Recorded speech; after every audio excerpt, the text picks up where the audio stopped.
Uver Solís was born in 1923 and she passed in 1974. She was a black woman of limited means. She came from a very poor family. Many of the members of her family were house workers, and she was a self-taught artist. Uver Solís had the help of Domingo Ravenet, a major artist of the first generation of the Vanguardia movement, who was her mentor. Uver Solís painted works, limited number of which were about the everyday life of Afro-Cubans in their daily activities, expressing happiness, joy, a freedom to be able to conduct themselves with absolute normality. We have here two works by Uver Solís that are representative of her body of work. These are watercolors. We have a woman tending to a farm, and then we have a farm actually that is also one of the favorite subject matters of Uver Solís, farm life. Uver exhibited in the Soviet Union in 1946. She also exhibited in Mexico and in the United States and Cuba.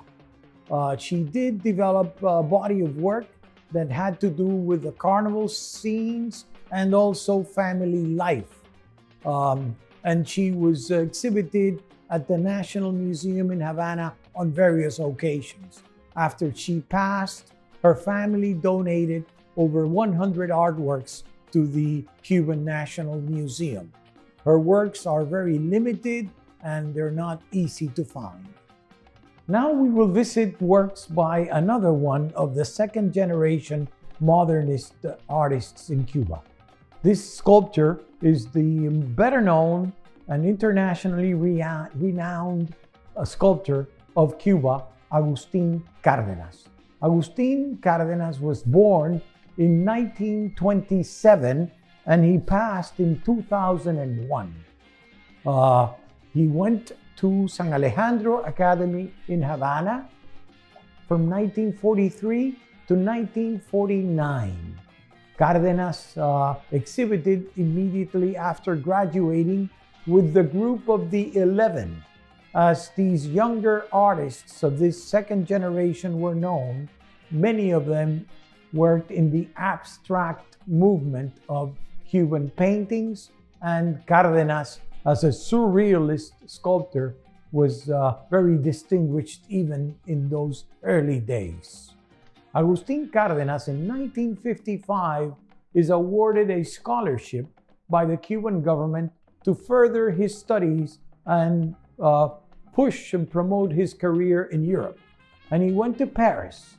Upon arrival in Paris, he connected almost immediately with André Breton and the surrealist movement that embraced him, and he exhibited with the surrealists on many occasions in Paris and in other capitals of Europe. Cárdenas had the good sense of becoming directly related to major galleries in various European capitals. He was working with Bulaquia, he was working with La Bússola, he was working with Le Point Cardenal, he was working with major other galleries such as Du Dragon, and those galleries supported his career by providing him the funds that he needed to do sculptures in wood, in marble, and also in bronze. We have here three excellent examples of the Cárdenas production that we will show to you as good representations of his work. So Cárdenas is considered our #1 sculptor in Cuban art. He produced thousands of works in stone, marble, wood, and bronze. And currently his sales record at auction is in the $500,000. He is collected in Europe and the United States of America, Latin America, in top collections throughout the world. Fellow sculptor Roberto Estopiñan, also from Matanzas, who occasionally exhibited with Cárdenas, was born in 1921 and died in 2015. He lived a very long life. Unfortunately for Estopiñan, the market has not awarded him with the recognition that we feel he deserves.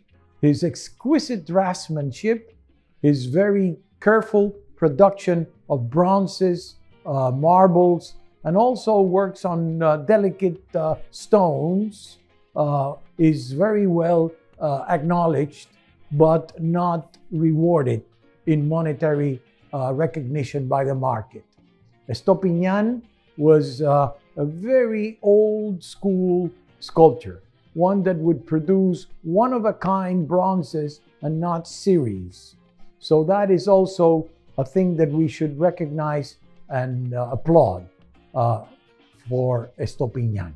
Here we have two sculptures of the series of the romantic series of female torsos and a drawing of the female torsos also.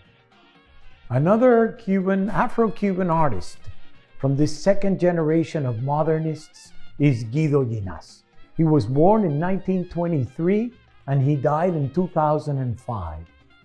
Guido Llinás was educated in Cuba, mostly self-taught, and joined the group of the 11, a group of abstract artists who started exhibiting in Havana in the very early 1950s, clearly influenced by the abstract movement of paintings of the New York School, the abstract expressionist movement. Guido Llinás was a very important artist of that movement. And in the 1950s, he was distinguished as one of the top non-figurative artists in Cuba. In the 1960s, he went into exile in Paris, where he lived the rest of his life. His organic abstractions, and especially his black painting series, blend the gestural qualities of abstract expressionism with veiled references to the mysteries of Afro-Cuban rituals and the symbolism of the Abacoa coded signs. Totally immersed in his profession, Llinás left us a well-populated Uver and a career distinguished by the integrity to his beliefs. Acosta León, one of my favorite artists. He was born in 1930 and he died in 1964. Actually, he committed suicide. Acosta León, as a young man, went to the University of Havana and later to San Alejandro Academy, where he graduated from painting, a very distinguished student of his promotion. In the 1950s, from 57 on, he started exhibiting in Havana. Some of his first shows were presented together with Alfredo Sosa Bravo, his dear friend. In 1959, Acosta León was recognized by art critics as a talent, a major talent of his generation.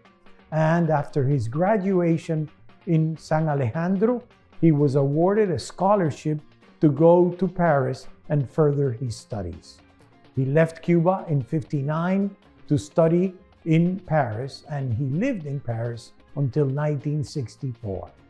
Acosta León was recognized as one of the top surrealist artists of Cuban art. In his short life of 34 years, he was received many accolades and awards. In Europe, he exhibited at Galeria Dante, and he also exhibited in Paris. He was supported by Mata, among other mentors that he had. In 1964, Acosta León was virtually forced to return to Cuba, and on his trip back to the island in a ship, he committed suicide. Nicolás Guillén Landrian, born in 1938, the nephew of the national poet of Cuba, Nicolás Guillén Batista, had a very polyphacetic artistic career. He was both an award filmmaker and a celebrated painter. As a filmmaker, he is known for his experimental and critical documentaries produced during the early years of the Cuban Revolution. In 1968, Nicolásito, as he was formerly called, threw his lot with artists and writers who defied the Castro government by opposing governmental repression and limitations in culture. That year, his film Café Arábiga, produced in Cuba, became a symbol of rebellion. He dared ridicule the figure of the maximum leader, Fidel Castro, on the screen, while the song The Fool on the Hill by the Beatles played in the background.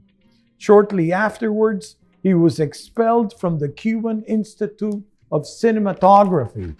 From 1970 to 1989, he was repeatedly jailed, arrested, and institutionalized in mental institutions. As part of the abuse that he was subjected to, he was submitted to 8 treatments of electroshock therapy without sedation for his political deviations. Nicolás' other artistic passion was painting. He resorted to the brushes when the cameras were taken away.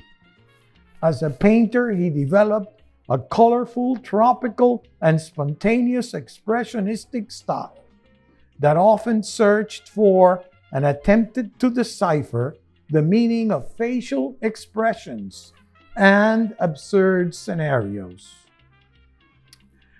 Interestingly, when Nicolás came into exile, he was interviewed in radio by the very famous journalist Agustín Tamargo. And as part of that interview, the Afro-Cuban Nicolás Guillén was asked about race relations in Miami and if he felt some rejection because of his race. And he responded, "Why should I? I am blonde with blue eyes." In 1989, Nicolás arrives to Miami in exile. And shortly after arriving, he displays a major one-person retrospective of his works at the Cuban Museum of Miami, which was a major success. He exhibited over 50 paintings, and they all went to private collections on opening night. He was an instant success in the Cuban American community.